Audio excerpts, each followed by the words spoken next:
Estimados participantes del programa Marketing Político y Electoral, en esta oportunidad desarrollaremos la sesión número 11 titulada Publicidad Electoral. ¿Qué es la publicidad electoral? Entendemos que esta es una forma de mediatizar la política, en la cual la transformación del discurso político en mensaje publicitario es un proceso creativo necesario para hacer pública la imagen y el mensaje de un candidato durante una campaña electoral. Se entenderá como el proceso estratégico comunicativo por medio del cual el publicista transforma el discurso político en un mensaje publicitario electoral. Eso significa entonces que no necesariamente el discurso político es un mensaje publicitario. Cuando hablamos del discurso político, hacemos referencia a un conjunto de ideas, de conceptos que han sido desarrollados con miras a cambiar, a transformar, a dibujar de manera distinta una sociedad, mientras que el mensaje publicitario tiene como su centro de atención más importante el cómo conseguir posicionar determinada idea en la mente de los electores.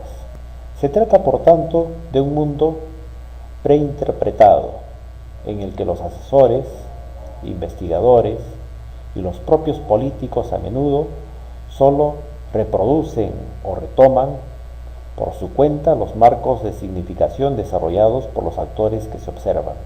Es, esencialmente, una combinación de artes. Es redacción, fotografía, música, pintura, dibujo y drama.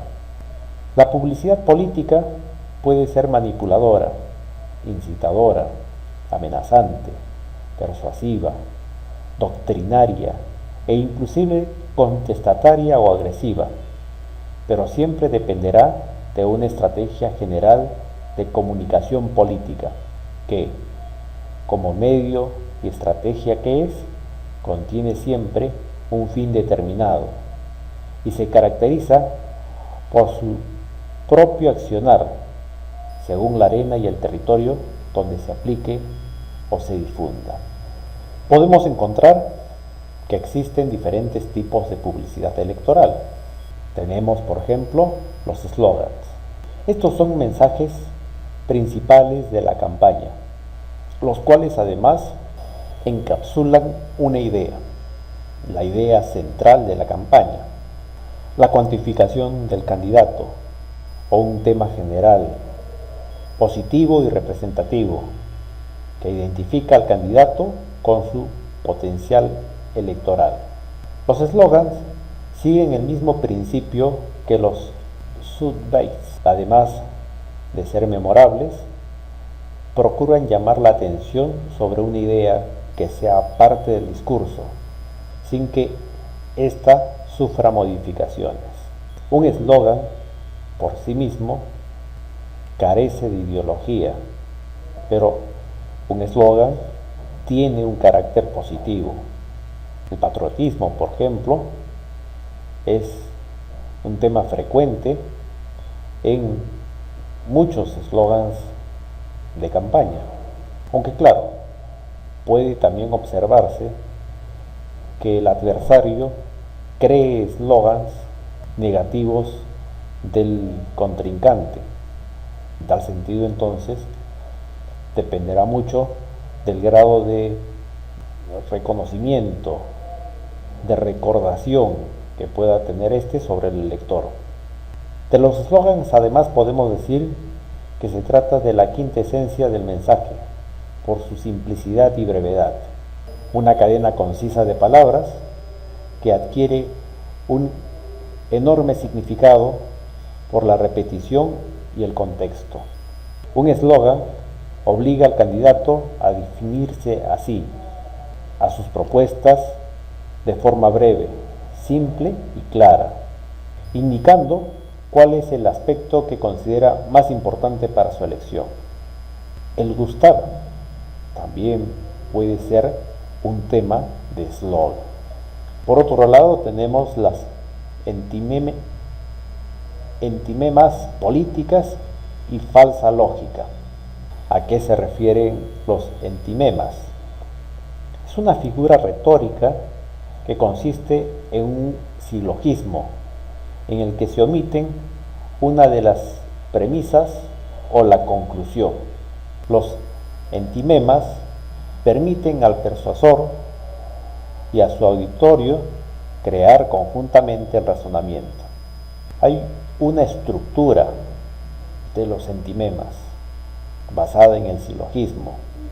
Se expresa normalmente como una argumentación, una aserción, apoya con algún tipo de evidencia que no está conectada de forma racional con la aserción, aunque la estructura es aparentemente racional.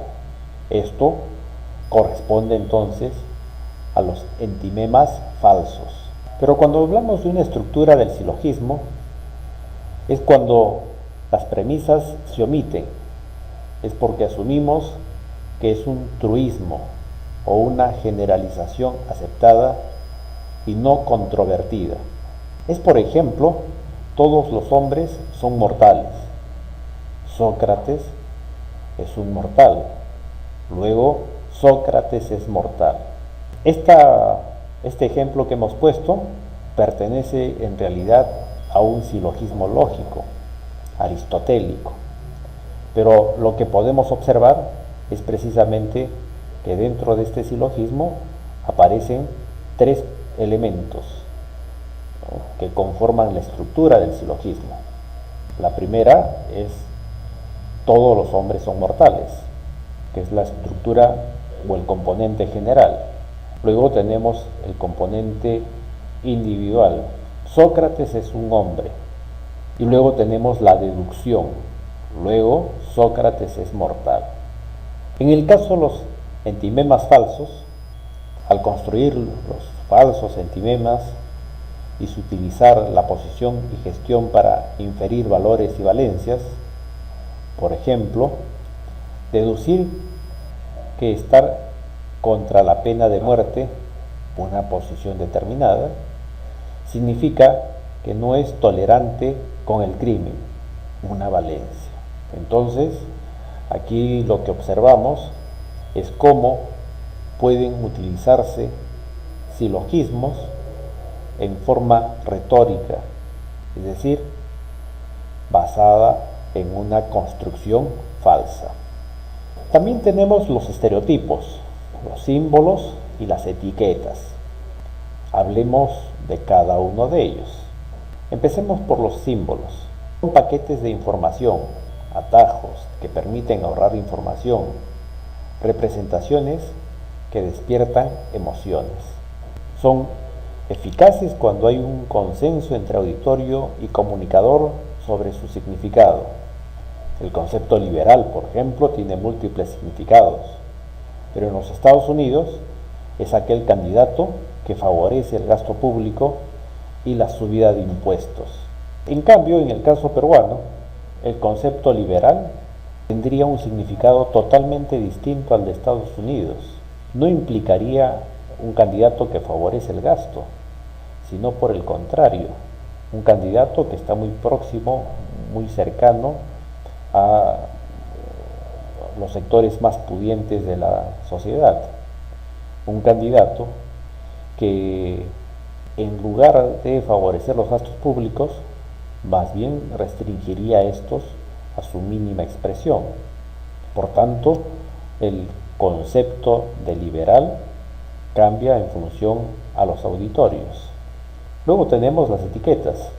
Son un intento de utilizar los esquemas que usamos para estructurar nuestras actitudes y percibir la información en provecho del persuador. Tienden a ignorar los matices. Por ejemplo, todos los socialistas son iguales, todos los liberales son iguales, todos los de derecha son iguales, e incluso todos los políticos son iguales. Aquí entonces lo que observamos es un alto grado de generalización de una acción o característica que mancha, que involucra al conjunto. Estas etiquetas han servido en muchas ocasiones para estigmatizar precisamente a grupos sociales determinados, pero también podrían utilizarse para estigmatizar a organizaciones políticas en función a las características que presentan algunos de sus militantes o adherentes. Finalmente, tenemos los estereotipos. Es un modelo que es aceptado por un determinado grupo, donde el patrón de conducta se manifiesta y es inmutable. Puede ser negativo y positivo ante una creencia de un determinado grupo, entidad o institución. Son como filtros para asimilar la información. Un estereotipo se crea entonces en función a un mínimo de información y basado en esta corta información se construye una percepción sobre algo o sobre alguien que generalmente además resulta de tendencia negativa. ¿Cómo se construye o mantiene las etiquetas?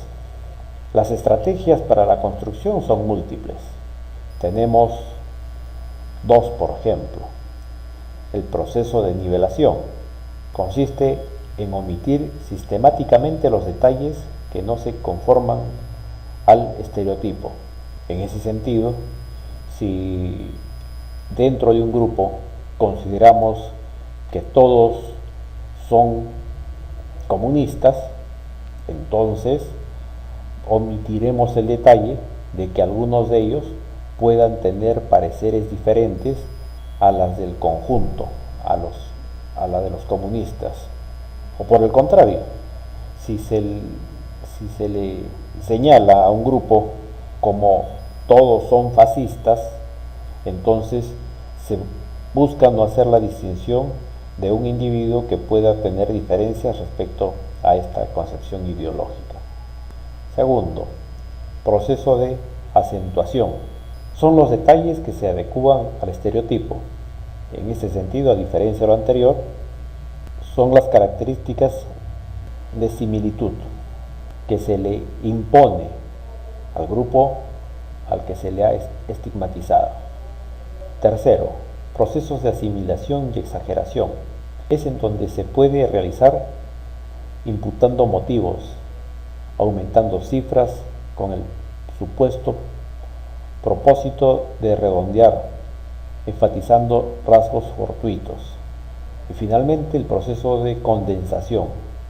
Consiste en reducir las cuestiones a unos pocos detalles, fáciles de recordar. Recuérdese el poder de la sencillez y la simplificación.